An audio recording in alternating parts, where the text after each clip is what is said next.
अस्सलाम वालेकुम everyone, we are Bukhari siblings. उम्मीद करता हूँ आप सब खैरियत से होंगे। पिछली वीडियो में हमने बेबी बाजी के पहले दो बेटे यानी जमाल और नसीर और उनकी बीवियों यानी अज़रा और अस्मा पर बात की थी। आज की वीडियो में हम बेबी बाजी के तीसरे बेटे वासिफ़ और उसकी बीवी फ़रहत की बात करेंगे और उसके अलावा चौथा बेटा वलीद और समन की बात होगी।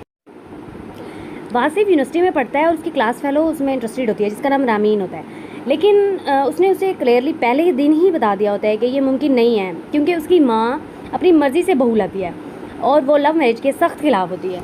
जब वासिफ़ की शादी पक्की हो जाती है तो वो यूनिवर्सिटी में सबसे छुपाता फिरता है, लेकिन फिर उसके दोस्त ने उसको मशवरा दिया होता है कि भाई छुपाने का कोई फ़ायदा नहीं है, एक ना एक दिन तो सबको पता चलना ही है। फिर वो मिठाई हर किसी में तकसीम कर देता है, तो वो सुसाइड कर लेती है और फिर उस लड़की का बाप जो है वो उसको धक्के मार के जेल में डलवा देता है। खैर फिर उसकी शादी फ़रहत से ही हो जाती है और फ़रहत भी काफ़ी वेल एजुकेटेड दिखाई जाती है, जो सिर्फ वहाँ बोलती है जहाँ बोलना चाहिए। शुरू में तो व्यूवर्स को यही लगा कि अब अज़रा से भी कोई टकराएगा और अस्मा की तरह वो जुल्म नहीं सहेगी, लेकिन आगे तो कुछ और ही दिखाया जाता है। जैसे भाइयों का बंटवारा होता है तो वो अजीब ही कोई चीज़ बनने शुरू हो जाती है। मेरे ख्याल से ना उसे बाइपोलर डिसऑर्डर होता है। क्योंकि आप मेडिकल फील्ड से ताल्लुक़ रखते हो, आप मेरे समेत बाकी व्यूवर्स को भी बताना चाहोगे कि ये क्या होता है? बाइपोलर डिसऑर्डर में ना इंसान दो शख्सियत में जीने लगता है। उसमें ये होता है कि इंसान 12 घंटे कुछ और बना फिरता है, 12 घंटे कुछ और, मतलब जो भी 12 घंटे में कोई और काम करता है ना तो वो उसको याद नहीं होता उसने क्या किया है। तो ये बाइपोलर डिसऑर्डर है और इसका कोई मुस्तकिल इलाज भी नहीं है। अच्छा, रिसेंट ही कुछ एपिसोड से फ़रहत का अपने ससुराल वालों के लिए जो रवैया होता है और सास के लिए भी रवैया होता है वो बहुत ही बुरा दिखाया गया है। माना कि ये ड्रामा हकीकत पर मबनी होता है और होता भी ऐसा ही है, क्योंकि जो जवान औलाद है वो बीवियों के कहने पर माँ बाप को धक्के देकर घर से बाहर निकाल देते हैं। तो इसमें कसूर बीवियों का भी होता है, लेकिन उससे ज़्यादा कसूर बेटों का होता है क्योंकि वो उनकी जिम्मेदारी है बेटों की। अब बात करते हैं वलीद की। बेबी बाजी का छोटा बेटा जो कि काफ़ी फरमाबरदार दिखाया गया है और बाप भी बिल्कुल जानने से एक दिन पहले उसी को सारी जिम्मेदारी देकर जाता है। खैर वो बिल्कुल जिम्मेदारी उठाता भी है और वो निभाता भी है।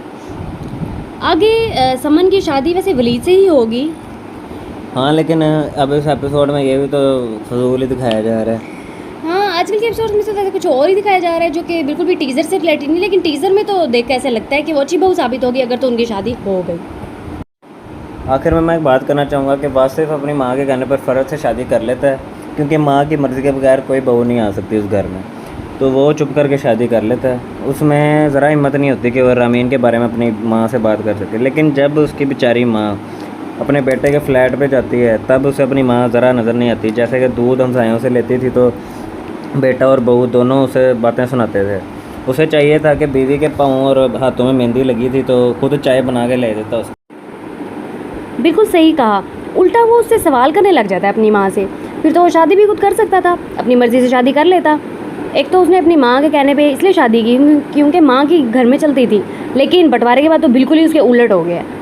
जैसे कि पिछली एपिसोड में वो रिश्तेदारों की शादी पर जाने की कहती है, यानी मोहल्लेदार या रिश्तेदार, तो जो जैसा बीवी कहती है उसका शौहर वैसे ही मानता है यानी वासिफ़। और फिर किसी अगले ही एपिसोड में माँ ने एक दफ़ा कहा कि इकट्ठे बैठकर बातचीत कर लेते हैं, तब भी वासिफ़ ने वही किया जो बीवी ने कहा कि आप टीवी देख लें।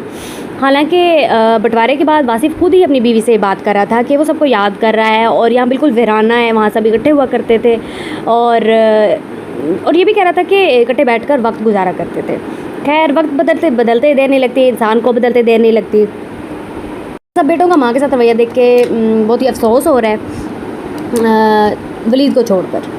अब देखते हैं आगे क्या होता है। आगे जैसे जैसे एपिसोड्स आएंगी हम उस पर कमेंट करते रहेंगे और अगली वीडियो भी ज़रूर देखिएगा, वो भी काफ़ी इंटरेस्टिंग होगी। उम्मीद करते हैं आपको वीडियो अच्छी लगी होगी। अगर अच्छी लगी है तो लाइक सब्सक्राइब शेयर कर देना और जहाँ जहाँ सेंड कर सकते हैं इस वीडियो को सेंड करें। बहुत शुक्रिया।